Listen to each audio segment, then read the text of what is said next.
On the Zaporozhye front, we've got an Su-34 fighter bomber loaded with smart bombs heading out for a mission. The bomb drop is going to occur 70 kilometers away from the intended target. With the Advanced Correction Module, the guided bombs will cover that distance in mere minutes. They'll wipe out a militant deployment point, a key strategic location near Huliaipol, ensuring mission success.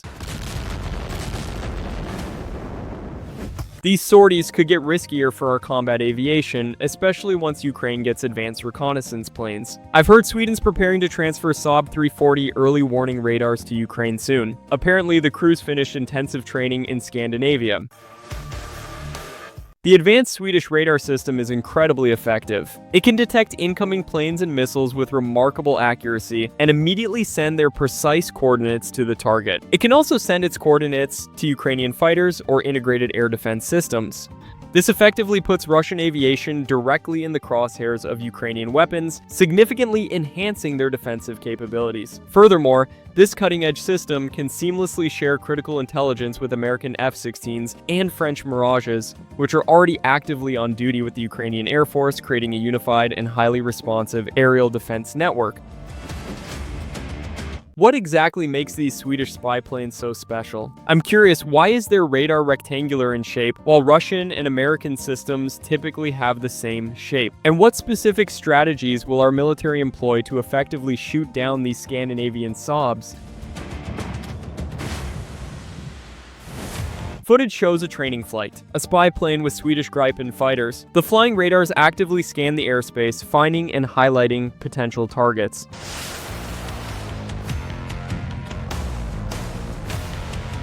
That's right, Saab only manufactured a limited number of these aircraft, just a dozen in total. A few were sold to other countries. Currently, the Swedish Army has 6 in its fleet, and Stockholm has announced its readiness to provide 2 of them to Kiev.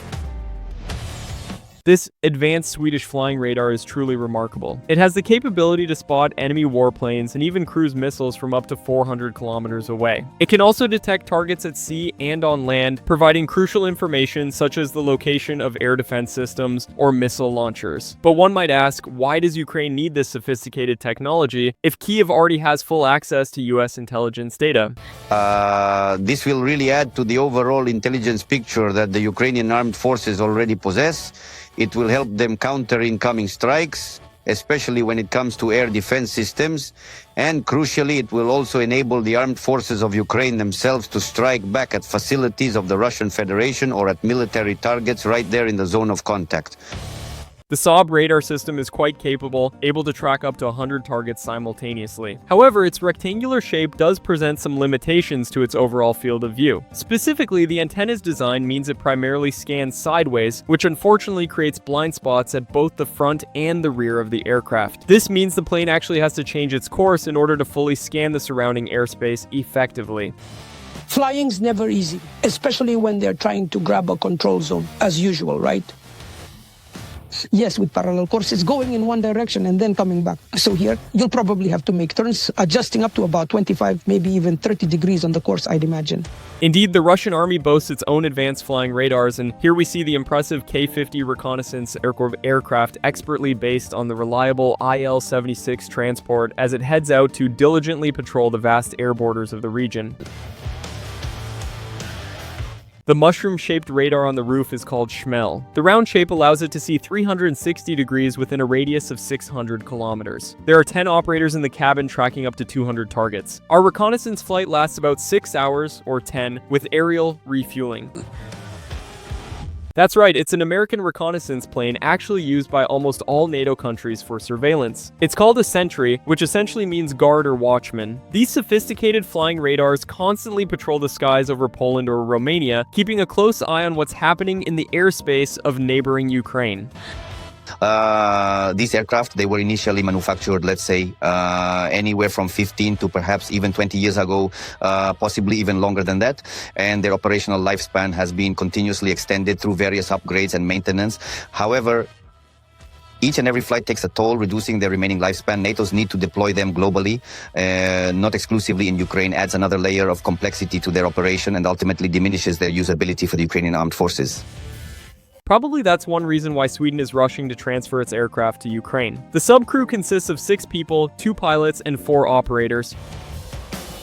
That's right, Swedish radar systems could significantly enhance the capabilities of American and French aircraft, currently serving in the Ukrainian Air Force. However, it's important to note that the F-16s and Mirages lack long-range air-to-air missiles. Their current munitions have a limited range, reaching only about 70 to 80 kilometers at maximum.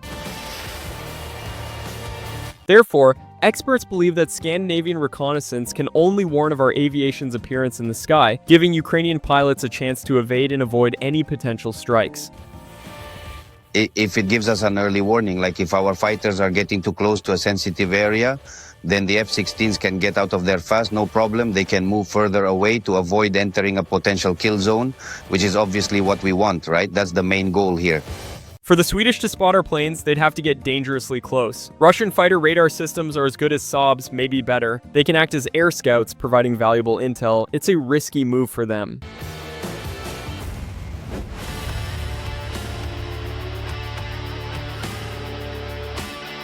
The Su-30SM is a highly versatile, super maneuverable fighter aircraft. It's widely regarded as one of the best combat aircraft in the world today. It operates with a crew of 2, can carry a payload of up to 8 tons, and is capable of engaging targets at any range. This allows it to effectively destroy targets on land, at sea, and in the air. Furthermore, its advanced onboard electronics enable it to conduct reconnaissance missions, provide precise targeting data for other aircraft, and effectively suppress enemy air defenses, making it a formidable asset on the battlefield.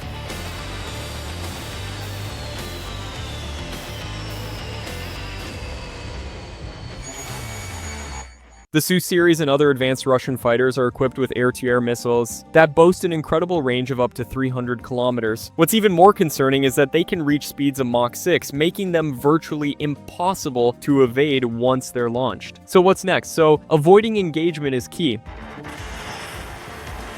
The Swedish planes are also incredibly effective at spotting cruise missiles and drones. Flying at an altitude of 6 kilometers, they can detect incoming fire much sooner than any ground-based radar system. This early detection provides the enemy with valuable time to prepare their defenses. The subsystems are designed to seamlessly integrate and work in conjunction with all Western SAM or surface-to-air missile systems that have been sent to Ukraine, enhancing overall air defense capabilities. If Swedish surveillance planes were to venture close enough to the Russian planes, they would have the capability to scan and identify various objects deep within Russian territory, potentially up to 300 kilometers inland. That means they could effectively monitor the entire Black Earth region. Experts suggest that in such a scenario, the Ukrainian armed forces could then utilize this airborne radar data to guide their precision-guided missiles with greater accuracy.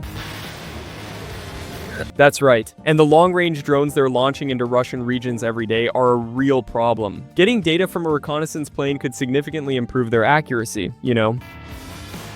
They have the capability to control individual missiles or drones, yes. Something along those lines, I believe, especially when operating at lower altitudes, when they're positioned 300 kilometers from the front line, or perhaps just 10 kilometers, no more than that. The reaction time becomes critical. They simply won't have enough time to react physically to any incoming threats. Another really important question to consider is who exactly will be responsible for servicing these advanced flying radars, and where will they actually be based? Ukraine, unfortunately, doesn't have technicians with that specialized level of expertise, and all of their airfields are currently within range of our precision missiles, so most likely the Swedish planes will be forced to take off from neighboring Poland or perhaps Romania, but that will significantly reduce their overall effectiveness and operational capabilities. These scouts can only spend a maximum of about 5 hours in the air. This is definitely a major problem that we need to address immediately. I don't think even 2 planes working around the clock will be enough to cut it. These flights will be sporadic at best and will only be available during periods of heightened threat or in response to massive Ukrainian attacks on Russian territory. We need more resources.